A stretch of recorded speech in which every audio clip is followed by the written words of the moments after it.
Just remember. Dollar per day. $1 is 1,500. Look, 1,500. Okay, that's a lot of money for many people in Nigeria. $10 won't buy you lunch anywhere in the US. Hardly. You need at least $20. $20 times that's 30,000. Sometimes you might get an $7 for your child to get breakfast. Indeed, for a child, sandwich and a cup of coffee. For a $4, $5. Is that even food? But I'll tell you what you can do with $5. $5, that's 7,500. If you're not going to eat at the Hilton or some eyebrow place, there's a lot you can do. In Guaripa, there's people that sell, just like in Port Harcourt, Boli and fish on the roadside. There you eat for 1,500. If you know where you're coming from, you say you're on minimum wage. If you're on minimum wage, that's you can't be talking minimum wage at the same time you're talking of eating in Dr. Fasua, very important this government that you work for. Basically, what Topper is saying is that Nigerian workers live a better life than their US counterparts. In other words, that Nigeria is a better place than the US. He can't be serious. He can't seriously be trying to convince Nigerians that $10 cannot buy a meal in the US. He must know that many Nigerians living in the US watch YouTube on a daily basis. So all these politically motivated narratives, they help no one. It can't return the value of the Naira. They can't, after devaluing the Naira by more than 200%, and come back and start spreading all these false narratives just to try and convince Nigerians that the devaluation is better. In fact, this borders on gaslighting. Yes, why do they make these types of comparisons without taking into account purchasing power, minimum wage, and how long it takes a US worker to earn $10, and how long it takes a Nigerian worker to earn the equivalent of $10, which is about 15,000 Naira. In fact, it should be comparing 10 to 10. It's a unit of their currency. If $10 can't buy a meal in the US, of course it does. How about 10 Naira? How many meals can it buy in Nigeria? Yes, that's what it should be comparing. Now, let's even take it on the exchange rate. How long does it take a US worker to earn $10? That's less than an hour, obviously, in many states. They don't have a uniform minimum wage in the US. It varies state by state, but the lowest of low still earns above $10 per hour. In Nigeria, how long does it take an average worker to earn the equivalent of $10, which is 15,000 Naira? That's one day job for the average Joe. Yes, a laborer in a construction site, a mason, bricklayer, all those types of jobs. They earn less than $10 in a day, from dawn till dusk. In most construction sites, they start out at about 7 a.m. or even earlier and close around 5 p.m. or maybe 6 p.m. Depending on the city in Nigeria, they earn from maybe around 8,000, 10,000 per day. So you can imagine the difference. In the US, a worker earns $10 in less than an hour, while in Nigeria, if you negotiate better, you can pay a laborer in a construction site 15,000 Naira for 2 days. Of course, it depends on the city. Topper is also of the opinion that for Nigerians to overcome the current hardship in the land, they must encourage their employers to pay them higher wages. Is that how it works? These people want to eat their cake and have it.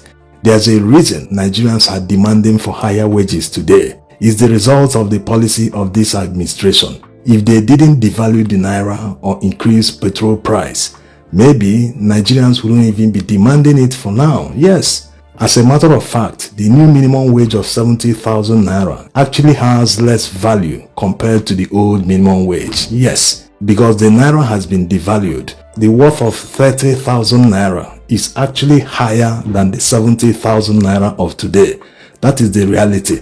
You can see the value of minimum wage in dollars going back more than 20 years ago. If they didn't devalue the Naira, which in effect affected all the dependencies, and also increased the petrol price at the same time, of course, it affected all the dependencies, transportation, even fueling your generator at work or at home. It all affected the cost of services, cost of transportation, many things. So, which effectively led to massive inflation. How do you solve it? You don't solve it by paying people higher wages. No. You must solve inflation that led to the demand for higher wages in the first place. And before you can solve the inflation, you must solve the issues that caused the inflation in the first place. This takes us back to before Tinubus came to power. It wasn't as if inflation didn't exist at the time, but it made the situation worse. Now they are gaslighting Nigerians, saying employers should increase the salaries of their workers. How many businesses have shut down since Tinubus came to power? We have lost count of many multinationals and local companies that have shut down. Now they are saying that a business that is trying to survive, maybe they employ about 10 people, they are trying hard to be profitable, and he's saying that the business must pay people higher wages. It doesn't make any sense.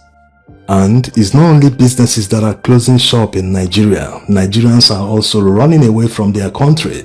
They are migrating en masse to Western countries, and immediately they settle down in these Western countries, they start sending money home. They might start buying land, buying property, or building their own home, something they couldn't do while in Nigeria. Yes, many people don't talk about this enough. The reason they are able to send money back home to embark on any construction project is not just because of the exchange rate that favors the dollar, pounds, euros, or any other currency in the country they are living in. It is also because of the fact that there is lower cost of living in these countries compared to Nigeria. Yes, this is the reason they are able to save money in the first place. Many have this impression that in most Western countries where they have a high standard of living, that they also have a high cost of living. No, that's not always the case. In fact, the reverse is the case. In Nigeria, the high cost of living is actually worse than in most Western countries. You can ask Nigerians who travel back home on holiday, maybe during Christmas or Easter. You can see the way they complain every time they spend. In fact, most of them cut their holidays short and run back before their money will finish. Yes.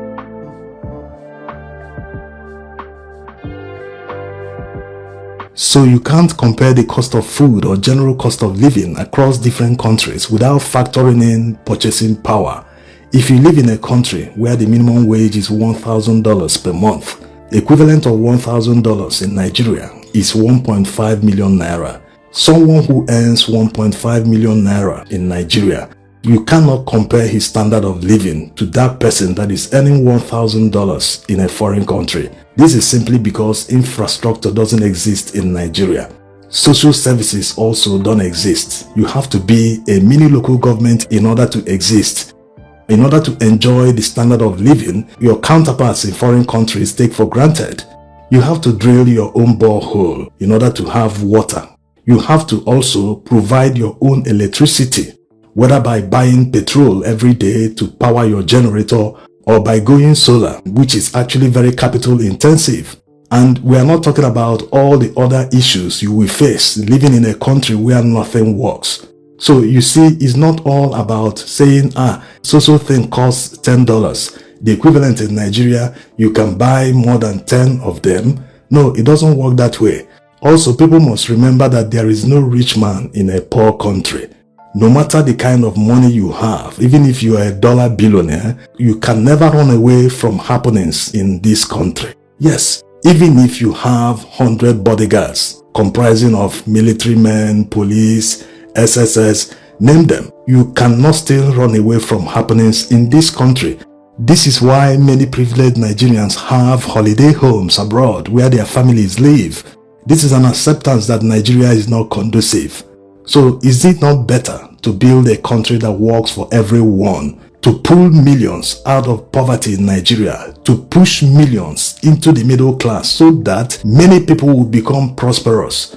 The more we are prosperous in Nigeria, the more the economy will boom, the more it's better for everyone. If the country is working for everyone, we won't have political appointees lying blatantly on national television, calling black white just because they want to please their boss, just because they are afraid of losing their jobs. If the country is working for everyone, no one should last more than a few days before getting another job. In most credit economies, they do not bother about what to eat. They have passed that stage because they have credit cards. Unless that person remains unemployed for more than 3 months, maybe he will start worrying about what to eat. But under normal circumstances, they've passed that stage. They only talk about dreams, how to achieve the unthinkable. But here, we are still at that material level, looking at what we can get that covers our selfish interest instead of building on the national interest, what will make everyone better off. Thanks for watching.